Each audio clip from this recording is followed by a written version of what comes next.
Thanks for watching. Let me know in the comments where you're tuning in from. Now, let me take you back to a night that changed everything for me. The air in that motel room was thick, like it was weighed down with a mix of betrayal and some cheap perfume that stung my nose.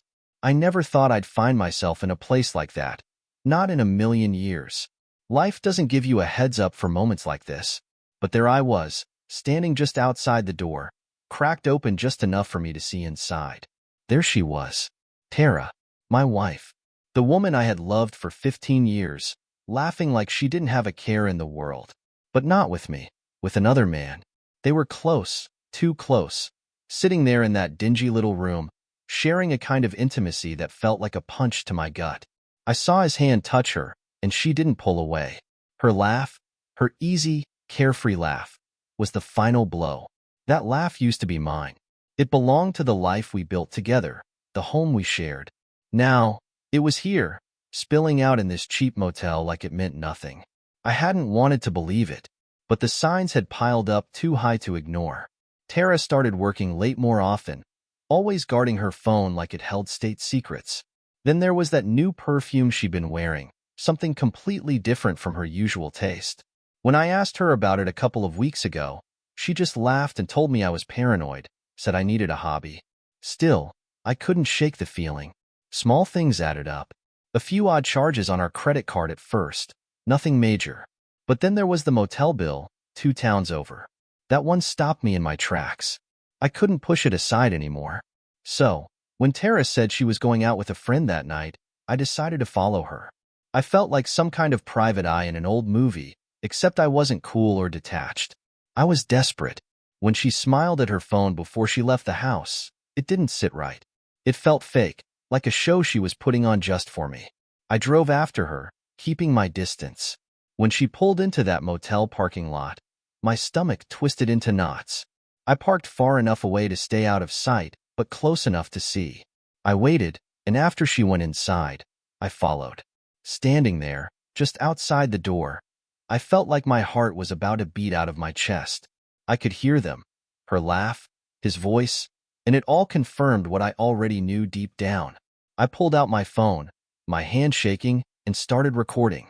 The screen showed her sitting on the bed, leaning toward him, playing with his tie. I couldn't believe what I was seeing. Then her laugh stopped. Her voice cut through the air, sharp. "Did you hear that?" she asked. My whole body froze. The guy waved her off, chuckling. "It's nothing, Tara. Relax." Relax. That word made my blood boil. How many times had I been told to relax when things didn't add up? Not anymore.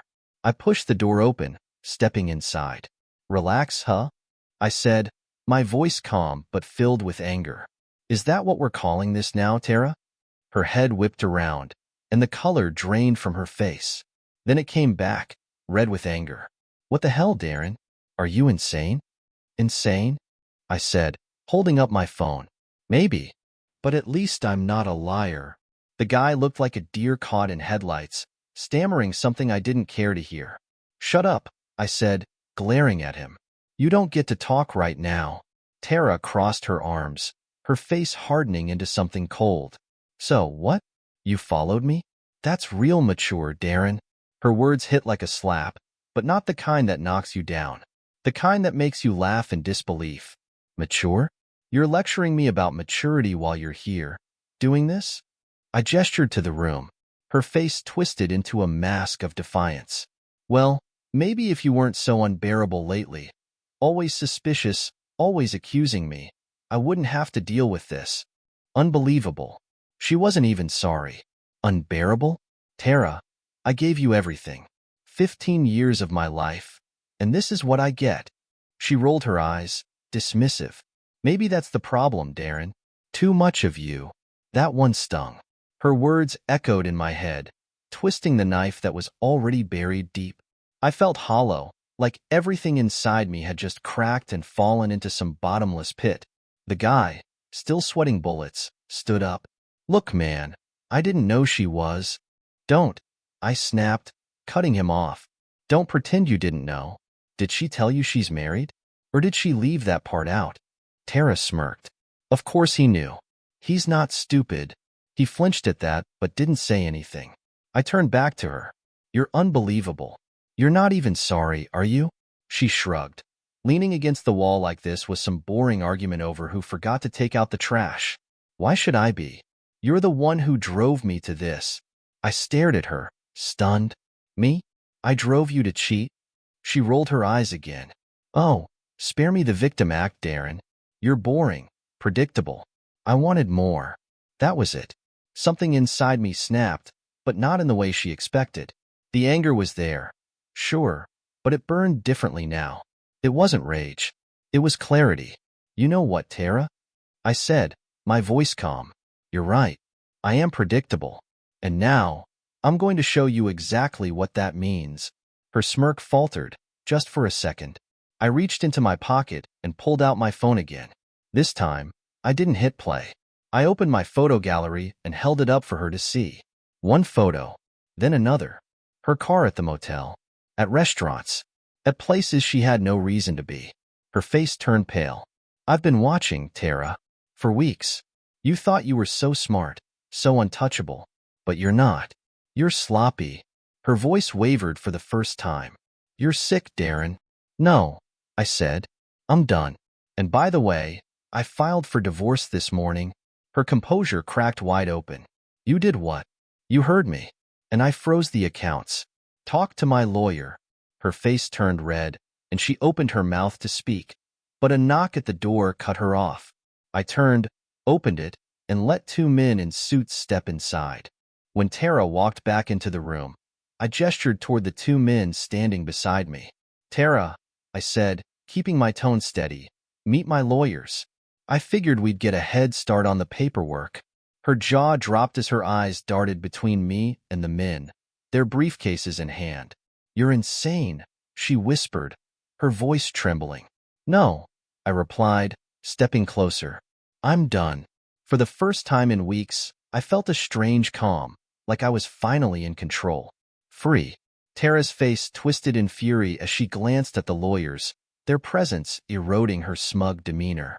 Her chest rose and fell in quick, angry breaths, but she was too stunned to find words.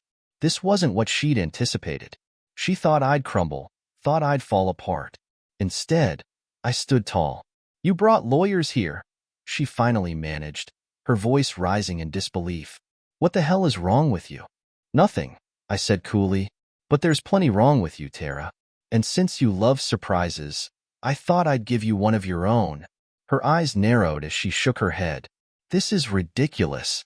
You can't just bring lawyers into some crappy motel room and… Tara, one of the lawyers interrupted, his tone professional but firm. We're here to help facilitate a conversation. Mr. Parker, he said, gesturing to me, has concerns regarding asset division and custody arrangements. It's best to address these matters sooner rather than later. Her face flushed with rage. Custody, she shrieked, her voice echoing off the worn walls. You think you're taking the kids, Darren? Over my dead body. I gave her a thin smile, sharp as a blade. Oh, Tara, I said, that's not up to you anymore. I've been preparing for this. Every lie, every excuse you've thrown my way, it's all documented. And don't forget that little recording I just made. She went pale, her anger faltering as the weight of my words hit her. You wouldn't dare use that. Oh, I would, I said, stepping closer. And I will. The courts love clarity, Tara. And what's clearer than a mother of two caught sneaking around in a cheap motel with a guy who barely knows her name? Her lips pressed into a thin line, her fury barely contained. You're such a vindictive, bitter man, she spat. This won't work. No one's going to believe your sob story. I don't need them to believe me, I said, keeping my voice steady. The facts will do the talking. And believe me, Tara, they're loud. The lawyer cleared his throat and pulled a stack of papers from his briefcase. We'd like to propose an interim agreement, he said. This will ensure protections for both parties while the legal process unfolds. Tara's gaze flicked to the documents, and for the first time, she hesitated. This is insane, she muttered, shaking her head. You're turning this into a spectacle. No, I replied firmly. You did that. I'm just making sure the fallout lands where it should. She glared at me before snatching the papers from the lawyer's hand. Fine, she snapped. You want to play dirty? Let's play dirty. But as she skimmed the document, her phone buzzed on the nightstand. She glanced at the screen, irritation flashing across her face, then picked it up. What now? She muttered, swiping to unlock it. I watched her expression shift from annoyance to confusion, then panic. What is this? Something wrong, Tara? I asked, feigning concern. Her hands trembled as she turned the phone toward me. A flood of frantic texts filled the screen. They were from her friend, the guy I just kicked out. His messages were filled with apologies and warnings. Tara, he knows everything. He recorded us. I think he's going to ruin us. Her wide eyes darted back to me. You set this up, didn't you? I shrugged. Set up? No. I just made sure the truth came out. Amazing how people panic when their secrets are exposed. You're a monster, she hissed. No, I said, stepping closer. My voice was calm, controlled. I'm a man who trusted the wrong person. Now I'm fixing it. The lawyer beside me cleared his throat again. Tara, he said, sliding the papers toward her, we advise you to review the agreement carefully. Refusing to sign could escalate matters. Tara slammed the papers onto the table. You can't just bulldoze over me, she yelled. I leaned in, lowering my voice so only she could hear. Oh, Tara, you haven't even seen the bulldozer yet. Before she could respond, the door burst open, and Greg stumbled in. His face was flushed, his eyes wide with panic.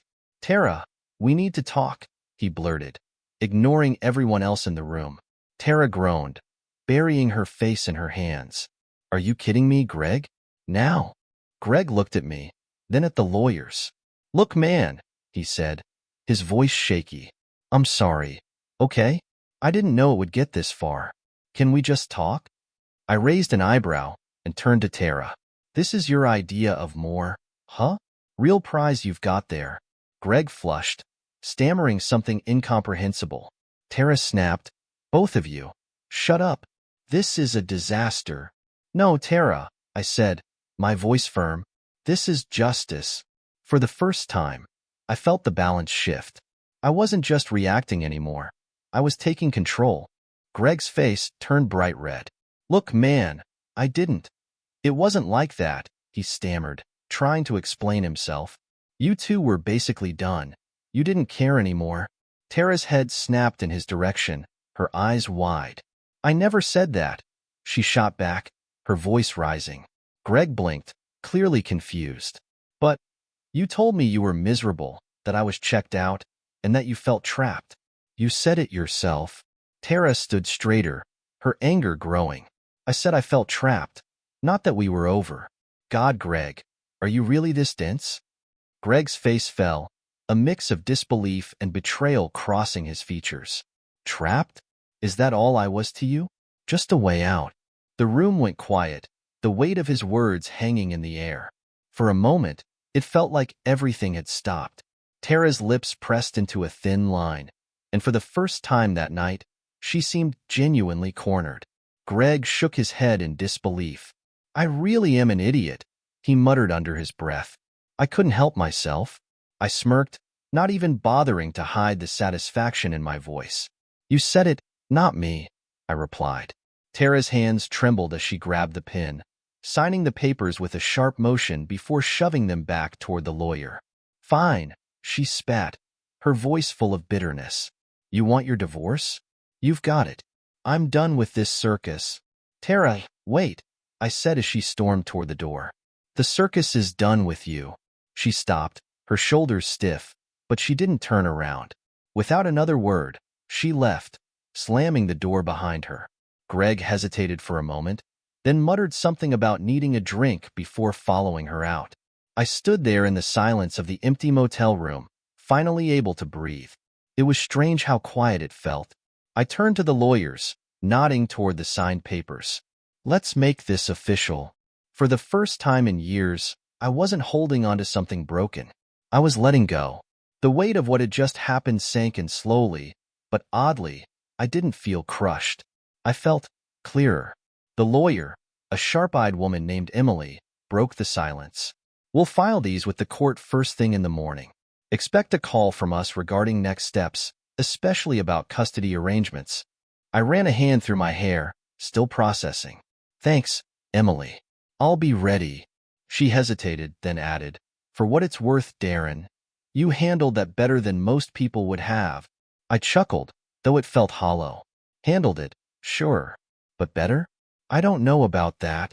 Emily gave me a small, faint smile before signaling to her colleague. We'll be in touch.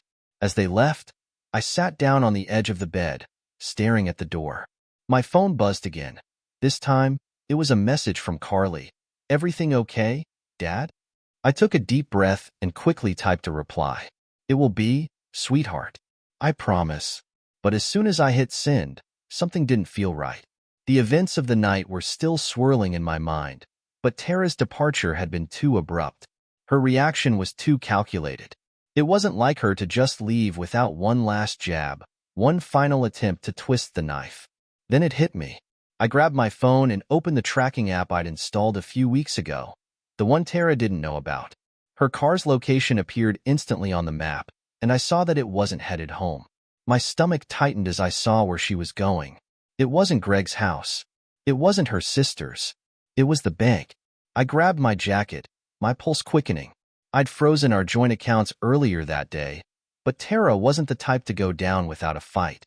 If she thought she could pull one last stunt, she was in for a rude awakening. By the time I got to the bank, it was nearly closing time. The parking lot was mostly empty, except for Tara's car parked near the entrance. Inside, the fluorescent lights buzzed softly, and a loan teller worked behind the counter. I spotted Tara at the far end of the lobby, arguing with the bank manager. She hadn't noticed me yet, too focused on whatever she was trying to pull. I stayed back, watching. The manager's voice was firm but polite. I'm sorry, ma'am, but these accounts have been flagged. I can't release any funds without both parties' authorization. Tara was getting angrier by the second. This is my money, she hissed. I have every right to access it. The manager didn't flinch. Not anymore, ma'am. The court order is clear. I saw Tara's face twist in frustration as she turned toward the manager, then her eyes locked on mine. Her gaze was full of venom. What the hell are you doing here? She spat. I took a step forward, my hands still in my pockets, keeping my tone calm. Just making sure you don't do anything stupid. Tara's face turned red with anger. Looks like I was right, she said. You've got some nerve. Yeah, I said, stepping closer. The court does too. They've already decided. You don't get to drain our accounts to fund your little escape plan. Her face flushed, but she didn't back down. This isn't over, Darren, she said, her voice low and filled with fury. It is, I said firmly. You signed the papers. The lawyers are filing them tomorrow. You've lost. Tara clenched her fists, her eyes burning with rage. You think you've won, don't you? You think you've humiliated me. But guess what, Darren? You haven't seen the last of me. I smiled, but there was no warmth in it. You can try whatever you want, Tara. But just remember, I'm not the same guy who let you walk all over him. Those days are gone. Before she could respond, the manager spoke up. If you're finished, ma'am, I'll need to ask you to leave. We're closing. Tara glared at me one last time, grabbed her purse, and stormed past me, heels clicking sharply on the tile floor. Her footsteps echoed through the empty lobby, each one a reminder that this battle wasn't just about money or betrayal. It was about reclaiming my life.